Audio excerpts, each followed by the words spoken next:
বিসমিল্লাহির রহমানির রহিম। আসসালামু আলাইকুম। ওয়েলকাম টু রান্নাবাড়িতে। আজ বেশ খানিকটা সময় নিয়ে এই ভিডিওটাই ছিল। অনেক আগের এই ভিডিওটা আসলে দেওয়া হয়নি। অনেক মজাদার আমসত্ত্বটা এত মজা হয় এভাবে বাসায় তৈরি করলে। জানি না, এখন পাকা আম বাজারে কম বেশ অনেকটাই পাওয়া যায়। আমার মনে হয় পাকা আম দিয়ে এই আমসত্ত্বটা অনেক মজা হয়। বাজার থেকে কিনে খাওয়াতে আমরা বাসায় তৈরি করে খাওয়াটা আমার কাছে মনে হয় অনেকটাই ভালো। প্রথমে আমটাকে ভালো করে কেটে সুন্দর করে এটাকে নিয়ে পিস করে নিয়ে তারপর চুলাতে দিয়ে এটাকে মিহিন করে নিতে হবে, যেটা সিদ্ধ করে নিতে হবে। এটা বেশ খানিকটা পাকা আম হলে একদমই অল্প সময় লাগে। এটা বা হাতে থাকলে 1 ঘন্টা হলেই একদম এনাফ। আমসত্ত্ব যদি 1 ঘন্টার মধ্যেই সম্পূর্ণভাবে কমপ্লিট করা যায় তাহলে দেরি কেন?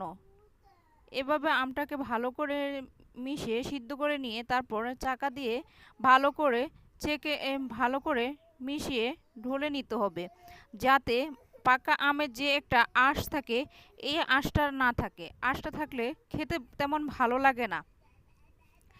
তারপর আবারও চুলায় দিয়ে এটাকে ভালো করে সিদ্ধ করে নিতে হবে। এখন আমি এক এক করে মশলাগুলো দিয়ে দিব। প্রথমে আমি চিনি, একদম সিম্পলভাবে এটা করা যায়। প্রথমে চিনি দিয়ে একটু নাড়াচাড়া করে নিব।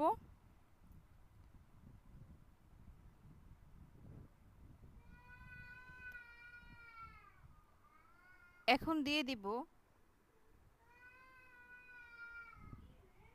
বেশ খানিকটা সময়।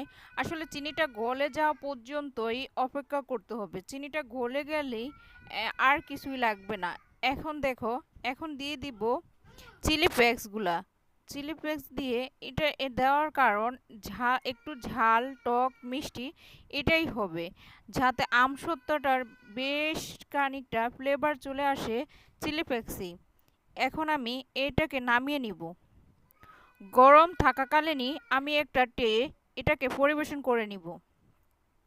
আসলে এখানে হলো মেন, এটা বেশি মোটা করে দেওয়া যাবে না, বেশি পাতলা করেও দেওয়া যাবে না।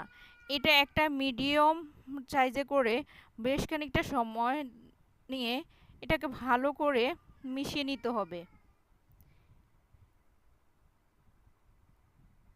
এভাবে আস্তে আস্তে করে এটাকে, কারণ এটা খুবই আঠালো হয়ে গেছে যার জন্য একটু সময় নিয়ে করতে হবে।